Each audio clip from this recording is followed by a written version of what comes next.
Hello, my dear students. This is Abhishek Mishra, Faculty of Social Studies at Mount Literacy School, Jhansi. In this video, I am going to teach you Class 10th Political Science Chapter number 2, Federalism. In my last video, I had talked about the different lists that are made by the government for their efficient working, and we had also discussed about the language policy in our country. So here directly I am going to start this video with the two tiers of the government. So let's start. We noted above that federal governments have two or more tiers of governments. We have so far discussed the two tiers of government in our country, and these two tiers were the central government and the state government. Central government and state government, these were the mainly two tiers of the government. That first one, central government, was responsible for whole country, while I had told you this second one, state government, was responsible for a particular state. But India is a very vast country and it cannot be run only through these two tiers. States in India are as large as independent countries of Europe.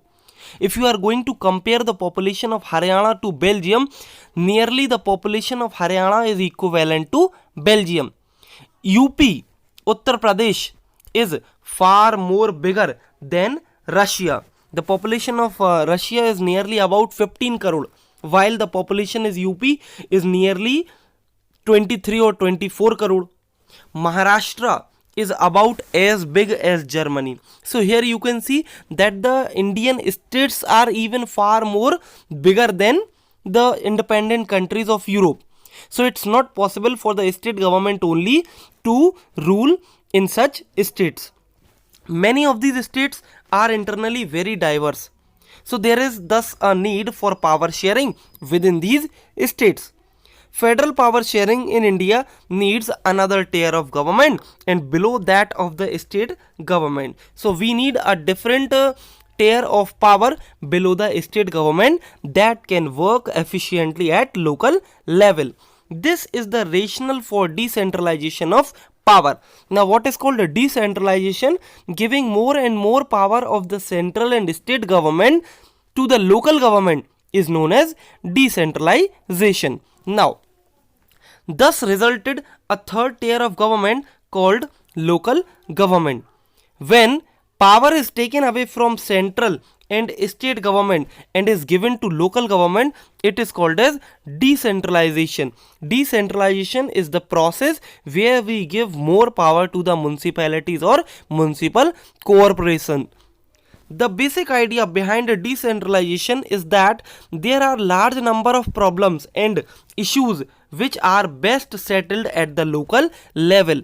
Local level government means municipality and municipal corporation.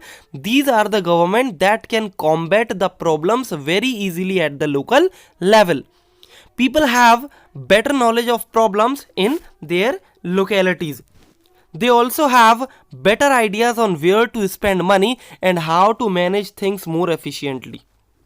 Besides, at the local level, it is possible for the people to directly participate in decision making.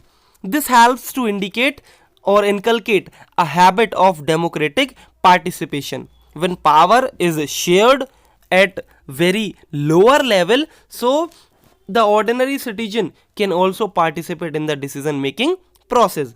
Local government is the best way to realize one important principle of democracy, namely local self-government. In rural areas, this local self-government is known as Gram Sabha, Gram Panchayat, Zilla Parishad, Block Samiti, etc. etc. The need for decentralization was recognized in our constitution. Since then, there have been several attempts to decentralize power to the level of villages and towns. So here, right now, I am ending my video. Thank you.